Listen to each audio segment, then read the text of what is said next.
యేసుని ప్రేమ ఛానల్కి స్వాగతం. దయచేసి ఈ ఛానల్ని లైక్ చేయండి, షేర్ చేయండి, సబ్స్క్రైబ్ చేయండి. తెలుగు డైలీ ఆడియో బైబిల్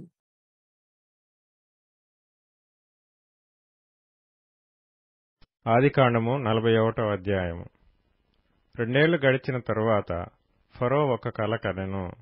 అందులో అతడు ఏటి దగ్గర నిలిచియుండగా చూపునకు అందమైనవియు బలిసినవియు నైన 7 ఆవులు ఏటిలో నుండి పైకి వచ్చుచు జమ్ములో మేయుచుండెను. వాటి తరువాత చూపునకు వికారమై చిక్కిపోయిన మరి 7 ఆవులు ఏటిలో నుండి పైకి వచ్చుచు ఏటి ఎడ్డున ఆ ఆవుల దగ్గర నిలుచుండెను. అప్పుడు చూపునకు వికారమై చిక్కిపోయిన ఆ ఆవులు చూపునకు అందమై బలిసిన ఆవులను తినివేయుచుండెను. అంతలో ఫరో మేలుకొనెను. అతడు నిద్రించి రెండవసారి కలకనెను. అందులో మంచి పుష్టిగల 7 వెన్నులు ఒక్కదంటున పుట్టుచుండెను. మరియు తూర్పు గాలి చేత చెడిపోయిన 7 పీల వెన్నులు వాటి తర్వాత మొలిచెను. అప్పుడు నిండైన పుష్టిగల ఆ 7 వెన్నులను ఆ పీల వెన్నులు మృంగివేసెను. అంతలో ఫరో మేలుకొని అది కల అని గ్రహించెను. తెల్లవారినప్పుడు అతని మనస్సు కలవరపడెను. గనుక అతడు ఐగుప్తు శకునగాండ్రనందరినీ అక్కడి విద్వాంసులనందరినీ పిలువనంపి ఫరో తన కలలను వివరించి వారితో చెప్పెను. కాని ఫరోకు వాటి భావము తెలుపగలవాడెవడునూ లేకపోయెను. అప్పుడు పానదాయకుల అధిపతి, నేడు నా తప్పిదములను జ్ఞాపకం చేసుకొనుచున్నాను. ఫరో తన దాసుల మీద కోపగించి నన్నును భక్ష్యకారుల అధిపతిని మా ఉభయులను రాజ సంరక్షక సేనాధిపతి ఇంట కావలిలో ఉంచెను.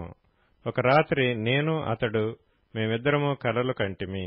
ఒక్కొక్కడు వేరువేరు భావములు గల కలలు చెరియొకటి కంటిమి. అక్కడ రాజ సంరక్షక సేనాధిపతికి దాసుడై యుండిన ఒక హెబ్రీ పడుచువాడు మాతో కూడా ఉండెను. అతనితో మా కలలను మేము వివరించి చెప్పినప్పుడు అతడు వాటి భావమును మాకు తెలిపెను. ఒక్కొక్కని కల చొప్పున దాని భావమును తెలిపెను. అతడు మాకు ఏ భావము తెలిపెనో ఆయా భావముల చొప్పున జరిగెను. నా ఉద్యోగము మరలా నాకు ఇప్పించి భక్ష్యకారుని వ్రేలాడదీయించనని ఫరోతో చెప్పగా ఫరో యోసేపును పిలువనంపెను. కాబట్టి చెరసాలలో నుండి అతన్ని త్వరగా రప్పించిరి. అతడు క్షౌరము చేయించుకొని మంచి బట్టలు కట్టుకొని ఫరో యొద్దకు వచ్చెను. ఫరో యోసేపుతో, నేనొక కల కంటిని, దాని భావమును తెలుపగలవారెవరనూ లేరు. నీవు కలను విన్న ఎడల దాని భావమును తెలుపగలవని నిన్ను గూర్చి వింటినని అతనితో చెప్పినందుకు యోసేపు, అది నా వలన కాదు, దేవుడే ఫరోకు క్షేమకరమైన ఉత్తరమిచ్చునని ఫరోతో చెప్పెను. అందుకు ఫరో, నా కలలో నేను ఏటి ఒడ్డున నిలుచుంటిని. బలిసినవియు చూపునకు అందమైనవియు నైన 7 ఆవులు ఏటిలో నుండి పైకి వచ్చి జమ్ములో మేయుచుండెను. మరియు నీరసమై బహు వికార రూపం కలిగి చిక్కిపోయిన మరి 7 ఆవులు వాటి తరువాత పైకి వచ్చెను. వీటి అంత వికారమైనవి ఐగుప్తు దేశమందు ఎక్కడనూ నాకు కనబడలేదు. చిక్కిపోయి వికారంగానున్న ఆవులు బలిసిన మొదటి 7 ఆవులను తినివేశెను. అవి వాటి కడుపులో పడెను గాని అవి కడుపులో పడినట్టు కనపడలేదు. మొదట ఉండినట్లే అవి చూపునకు వికారముగా నుండెను. అంతలో నేను మేలుకొంటిని. మరియు నా కలలో నేను చూడగా పుష్టిగల 7 మంచి వెన్నులు ఒక్కదంటున పుట్టెను. మరియు తూర్పు గాలి చేత చెడిపోయి ఎండిన 7 పీల వెన్నులు వాటి తరువాత మొలిచెను. ఈ పీల వెన్నులు ఆ మంచి వెన్నులను మృంగివేసెను. ఈ కలను జ్ఞానులకు తెలియచెప్పితిని గాని దాని భావమును తెలుపగలవారెవరనూ లేరని అతనితో చెప్పెను. అందుకు యోసేపు, ఫరో కనిన కల ఒక్కటే, దేవుడు తాను చేయబోవుచున్నది ఫరోకు తెలియచేసెను. ఆ 7 మంచి ఆవులు 7 సంవత్సరములు, ఆ 7 మంచి వెన్నులను 7 సంవత్సరములు, కల ఒక్కటే. వాటి తరువాత చిక్కిపోయి వికారమై పైకి వచ్చిన 7 ఆవులను 7 సంవత్సరములు, తూర్పు గాలి చేత చెడిపోయిన 7 పీల వెన్నులు, కరువుగల 7 సంవత్సరములు. నేను ఫరోతో చెప్పు మాట ఇదే, దేవుడు తాను చేయబోచున్నది ఫరోకు చూపించెను. ఇదిగో, ఐగుప్తు దేశమందంతటను బహు సమృద్ధిగా పంట పండు 7 సంవత్సరములు వచ్చుచున్నవి. మరియు కరువుగల 7 సంవత్సరములు వాటి తరువాత వచ్చును. అప్పుడు ఐగుప్తు దేశమందు ఆ పంట సమృద్ధి యావత్తును మరువబడును. ఆ కరువు దేశమును పాడు చేయును. దాని తరువాత కలుగు కరువు చేత దేశమందు ఆ పంట సమృద్ధి తెలియబడకపోవును. ఆ కరువు మిక్కిలి భారముగా నుండును. ఈ కార్యము దేవుని వలన నిర్ణయింపబడి ఉన్నది. ఇది దేవుడు శీఘ్రముగా జరిగించును. అందుచేతనే ఆ కల ఫరోకు రెట్టింపబడెను. కాబట్టి ఫరో వివేక జ్ఞానములు గల ఒక మనిషిని చూచుకొని ఐగుప్తు దేశం మీద అతని నియమింపవలెను. ఫరో అట్లు చేసి ఈ దేశం పైన అధిపతులను నియమించి సమృద్ధిగా పంటబండు 7 సంవత్సరములలో ఐగుప్తు దేశమందంతటను 5వ భాగము తీసుకొనవలెను. రాబోవు ఈ మంచి సంవత్సరములలో దొరకు ఆహారమంతయు సమకూర్చి ఆ ధాన్యము ఫరో చేతికి అప్పగించి ఆయా పట్టణములలో ఆహారమునకై భద్రం చేయవలెను. కరువు చేత ఈ దేశము నశించిపోకుండా ఆ ఆహారము ఐగుప్తు దేశంలో రాబోవు కరువు సంవత్సరములు 7 ఈ దేశమందు సంగ్రహముగా నుండునని ఫరోతో చెప్పెను. ఆ మాట ఫరో దృష్టికిని అతని సమస్త సేవకుల దృష్టికిని యుక్తమై ఉండిన గనుక అతడు తన సేవకులను చూచి, ఇతని వలె దేవుని ఆత్మగల మనుషుని కనుగొనగలమా అని అనెను. మరియు ఫరో, దేవుడు ఇదంతయు నీకు తెలియపరచును గనుక నీవలే వివేక జ్ఞానములు గలవారెవరనూ లేరు. నీవు నా ఇంటికి అధికారివై ఉండవలెను. నా ప్రజలందరూ నీకు విధేయులై యుందురు. సింహాసన విషయములో మాత్రమే నేను నీకంటే పైవాడనై యుందునని యోసేపుతో చెప్పెను. మరియు ఫరో, చూడుము, ఐగుప్తు దేశమంతటి మీద నిన్ను నియమించి ఉన్నానని యోసేపుతో చెప్పెను. మరియు ఫరో తన చేతినున్న తన ఉంగరము తీసి యోసేపు చేతిని పెట్టి సన్నపు నార బట్టలు అతనికి తొడిగించి అతని మెడకు బంగారు గొలుసు వేసి తన 2వ రథం మీద అతన్ని నెక్కించెను. అప్పుడు వందనము చేయుడని అతని ముందర జనులు కేకలు వేసిరి. అట్లు ఐగుప్తు దేశమంతటి మీద అతన్ని నియమించెను. మరియు ఫరో యోసేపుతో, ఫరోను నేనే, అయినను నీ సెలవు లేక ఐగుప్తు దేశమందంతటను ఏ మనుష్యుడును తన చేతినైనను కాలినైనను ఎత్తకూడదని చెప్పెను.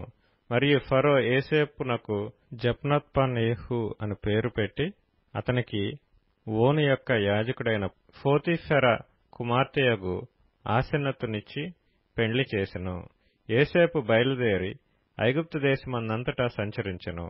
యోసేపు ఐగుప్తు రాజైన ఫరో ఎదుట నిలిచినప్పుడు 30 సంవత్సరముల వాడై ఉండెను. అప్పుడు యోసేపు ఫరో ఎదుట నుండి వెళ్లి ఐగుప్తు దేశమందంతటా సంచారం చేసెను. సమృద్ధిగా పంట పండిన 7 సంవత్సరములలో భూమి బహు విరివిగా పండెను. ఐగుప్తు దేశమందున్న 7 సంవత్సరముల ఆహారమంతయు అతడు సమకూర్చి ఆయా పట్టణములలో దాని నిలువ చేసెను. ఏ పట్టణము చుట్టూ నుండు పొలము యొక్క ధాన్యము ఆ పట్టణమందే నిలువ చేసెను. యోసేపు సముద్రపు ఇసుక వలె అతి విస్తారముగా ధాన్యము పోగు చేసెను. కొలుచుట అసాధ్యమాయన గనుక కొలుచుట మానివేసెను. కరువు సంవత్సరములు రాక మునుపు యోసేపుకిద్దరు కుమారులు పుట్టిరి. ఓని యొక్క యాజకుడైన పోతీఫెర కుమార్తెయగు ఆసెనతు అతనికి వారిని కనెను. అప్పుడు యోసేపు, దేవుడు నా సమస్త బాధను నా తండ్రి ఇంటి వారినందరినీ నేను మర్చిపోవునట్లు చేసినని చెప్పి తన జ్యేష్ఠ కుమారునికి మనష్షే అని పేరు పెట్టెను. తరువాత అతడు, నాకు బాధ కలిగిన దేశమందు దేవుడు నన్ను అభివృద్ధి పొందించినని చెప్పి 2వ వానికి ఎఫ్రాయిము అని పేరు పెట్టెను.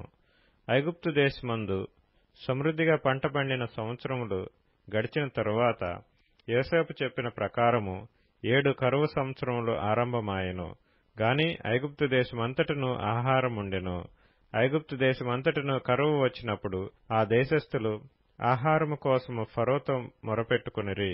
అప్పుడు ఫరో, మీరు యోసేపు నద్దకు వెళ్లి అతడు మీతో చెప్పినట్లు చేయుడని ఐగుప్తీయులందరితో చెప్పెను. కరువు ఆ దేశమందంతటను ఉండెను గనుక యోసేపు కొట్లన్నీయు విప్పించి ఐగుప్తీయులకు ధాన్యము అమ్మకము చేసెను. ఐగుప్తు దేశమందు ఆ కరువు భారముగా ఉండెను. మరియు ఆ కరువు ప్రతి దేశమందు భారమైనందున సమస్త దేశస్థులు యోసేపు నొద్ద ధాన్యము కొనుటకు ఐగుప్తునకు వచ్చిరి. మత్తయి సువార్త 13వ అధ్యాయం. ఆ దినమందు యేసు ఇంటి నుండి వెళ్లి సముద్ర తీరమున కూర్చుండెను.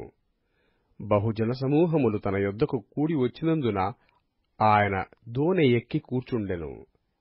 ఆ జనులందరూ దరిని నిలిచియుండగా ఆయన వారిని చూచి చాలా సంగతులను ఉపమానరీతిగా చెప్పెను. ఎట్లనగా, ఇదిగో, విత్తువాడు విత్తుటకు బయలు వెళ్ళెను. వాడు విత్తుచుండగా కొన్ని విత్తనములు త్రోవ ప్రక్కన పడెను. పక్షులు వచ్చి వాటిని మ్రింగివేసెను. కొన్ని చాలా మన్నులేని రాతినేలన పడెను. అక్కడ మన్ను లోతుగా ఉండనందున అవి వెంటనే మొలిచెను గాని, సూర్యుడు ఉదయించినప్పుడు అవి మాడి వేరు లేనందున ఎండిపోయెను. కొన్ని ముండ్ల పొదలలో పడెను. ముండ్ల పొదలు ఎదిగి వాటిని అణిచివేసెను. కొన్ని మంచి నేలను పడి, ఒకటి 100 ఒకటి 60 ఒకటి 30 ఫలించెను. చెవులు గలవాడు వినుగాక అని చెప్పెను. తర్వాత శిష్యులు వచ్చి, నీవు ఉపమానరీతిగా ఎందుకు వారితో మాటలాడుచున్నావని ఆయనను అడుగగా, ఆయన వారితో ఇట్లనెను, పరలోక రాజ్య మర్మములు ఎరుగుట మీకు అనుగ్రహింపబడియున్నది గాని వారికి అనుగ్రహింపబడలేదు. కలిగిన వానికే ఇయ్యబడును, వానికి సమృద్ధి కలుగును. లేనివానికి కలిగినదియు వాని యొద్ద నుండి తీసివేయబడును. మరియు వారు చూచుచుండియు చూడరు, వినుచుండియు వినకయు గ్రహింపకయునున్నారు. ఇందు నిమిత్తము నేను ఉపమానరీతిగా వారికి బోధించుచున్నాను. ఈ ప్రజలు కన్నులార చూచి, చెవులార విని, హృదయముతో గ్రహించి మనస్సు త్రిప్పుకొని నా వలన స్వస్థత పొందకుండునట్లు వారి హృదయము క్రొవ్వినది. వారి చెవులు వినుటకు మందములైనవి. వారు తమ కన్నులు మూసుకొనియున్నారు గనక మీరు వినుట మట్టుకు విందురుగాని గ్రహింపనే గ్రహింపరు, చూచుట మట్టుకు చూతురుగాని ఎంతమాత్రమును తెలుసుకొనురని యెషయా చెప్పిన ప్రవచనము వీరి విషయమై నెరవేరుచున్నది. అయితే మీ కన్నులు చూచుచున్నవి గనుక అవి ధన్యములైనవి, మీ చెవులు వినుచున్నవి గనుక అవి ధన్యములైనవి. అనేక ప్రవక్తలను, నీతిమంతులను మీరు చూచువాటిని చూడగోరియూ చూడకపోయిరి, మీరు వినువాటిని వినగోరియూ వినకపోయిరని మీతో నిశ్చయముగా చెప్పుచున్నాను. విత్తువాని గూర్చిన ఉపమాన భావము వినుడి. ఎవడైనను రాజ్యమును గూర్చిన వాక్యము వినియు గ్రహింపకయుండగా దుష్టుడు వచ్చి వాని హృదయములో విత్తబడిన దానిని ఎత్తుకొనిపోవును. త్రోవ ప్రక్కన విత్తబడినవాడు వీడే. రాతినేలను విత్తబడినవాడు వాక్యము విని వెంటనే సంతోషముతో దానినంగీకరించువాడు. అయితే అతనిలో వేరు లేనందున అతడు కొంతకాలము నిలుచునుగాని వాక్యము నిమిత్తము శ్రమయైనను హింసయైనను కలగగానే అభ్యంతరపడును. ముండ్ల పొదలలో విత్తబడినవాడు వాక్యము వినువాడేగాని ఐహిక విచారమును ధనమోసమును ఆ వాక్యమును అణిచివేయును గనక వాడు నిష్ఫలుడవును. మంచి నేలను విత్తబడినవాడు వాక్యము విని గ్రహించువాడు. అట్టివారు సఫలులై ఒకడు 100 ఒకడు 60 ఒకడు 30 ఫలించుననెను. ఆయన మరియొక ఉపమానం వారితో చెప్పెను. ఏమనగా, పరలోక రాజ్యము తన పొలములో మంచి విత్తనము విత్తిన ఒక మనుష్యుని పోలియున్నది. మనుష్యుడు నిద్రించుచుండగా అతని శత్రువు వచ్చి గోధుమల మధ్యను గురుగులు విత్తిపోయెను. మొలకలు పెరిగి గింజ పట్టినప్పుడు గురుగులు కూడా అగపడెను. అప్పుడు ఇంటి యజమానుని దాసులు అతని యొద్దకు వచ్చి, అయ్యా, నీవు నీ పొలములో మంచి విత్తనము విత్తితివి గదా, అందులో గురుగులెక్కడ నుండి వచ్చినవని అడిగిరి.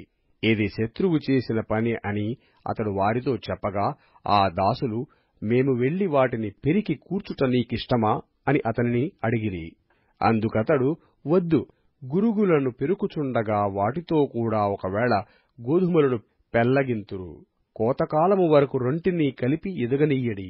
కోతకాలమందు గురుగులను ముందుగా కూర్చి వాటిని కాల్చివేయుటకు కట్టలు కట్టి గోధుమలను నా కొట్టులో చేర్చి పెట్టుడని కోతగాండ్రతో చెప్పుదుననెను. దయచేసి ఈ ఛానల్ని లైక్ చేయండి, షేర్ చేయండి, సబ్స్క్రైబ్ చేయండి.